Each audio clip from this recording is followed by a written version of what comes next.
सोच कर संसारी देता है। चुनाव आया, किस पार्टी के कैंडिडेट को कितना देना है, देने वाला जान लेता है। जीतने वाले को कुछ और दिया जाता है और हारने वाले को कुछ और दिया जाता है। सोच विचार के संसारी देता है। इनको देने से क्या लाभ होगा और इनको देने से क्या लाभ होगा। भगवान देता है तो बिना विचारे देता है, सब कुछ दे देता है। देने लायक भगवान से कुछ नहीं होता, अपने को दे देता है कि यार मैं मुझे नौकर बना के रख। ब्रज की कहावत है, राजस्थान में भी यही चलती होगी, भगवान जब देता है तो छप्पर फाड़ कर देता है। किसी से भगवान ने पूछा, अब छप्पर तो कहीं दिखाई नहीं देते, अब कैसे दोगे? बोले लेंटर तोड़ के देता हूँ, चिंता मत करो, मैं देता हूँ तो बिना विचारे देता हूँ। भगवान ने पूछा, विभीषण, सुग्रीव, अंगद, जामवन जी, ये बताइए सागर कैसे पार होगा? ये सुने कपीश लंका पति वीरा, सुने कपीश लंका पति वीरा, की विधि तरिए जलधि गंभीरा, की विधि तरिए जलधि गंभीरा,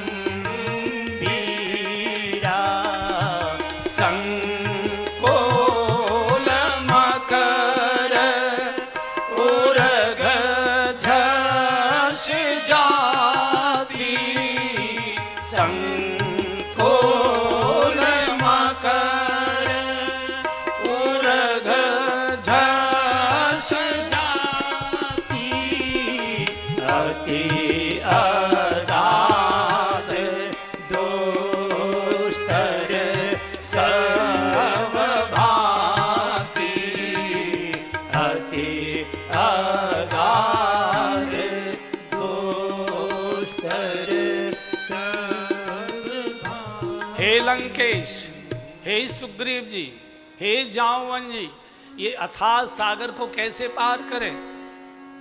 सुन कपीश लंकापत वीरा, के विद तरिए जलत गंभीरा, इसको कैसे पार करें?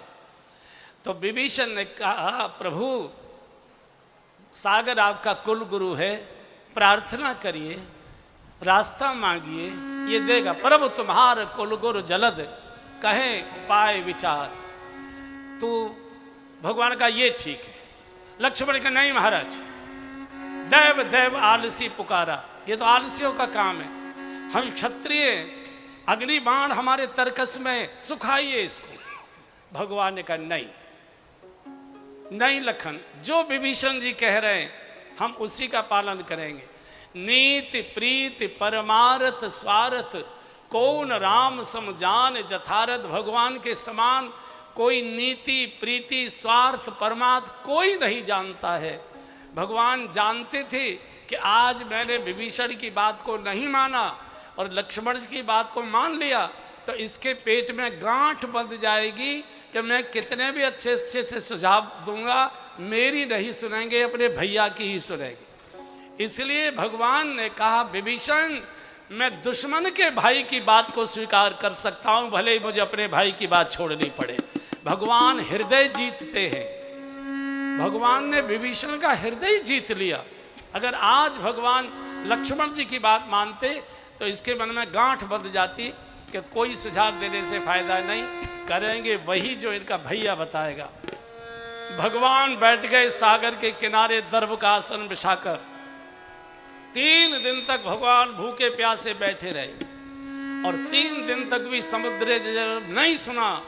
एकदम भगवान ने ललकार का, विनय न मानत जलद जड़, गए 3 दिन बीत, बोले राम सकोप तब, लखन मेरा धनुष्मान लेकर आओ।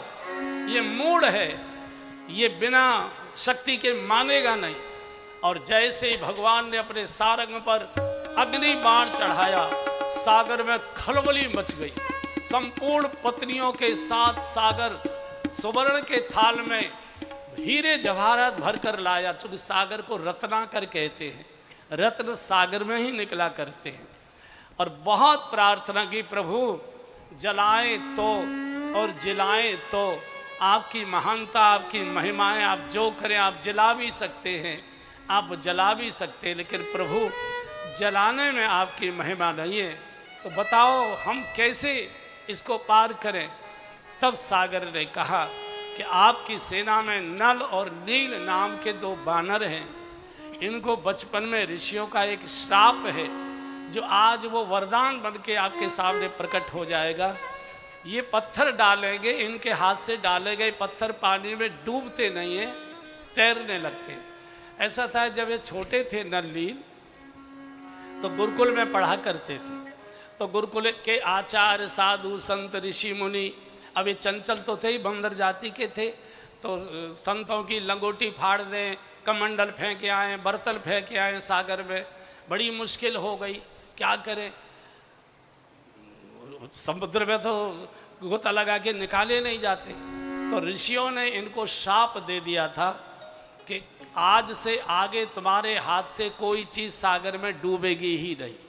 और आज उस समय का दिया गया ऋषि का शाप आज वरदान साबित हो रहा है भगवान के लिए। इसलिए मैं बार बार कहता हूँ, साधु क्रोध में अगर गाली भी देता है वो भी आशीर्वाद ही होता है, और संसारी प्रेम में पुचकार कर मीठी बात भी करता है तो अभी धोखा ही होता है, समझ लो।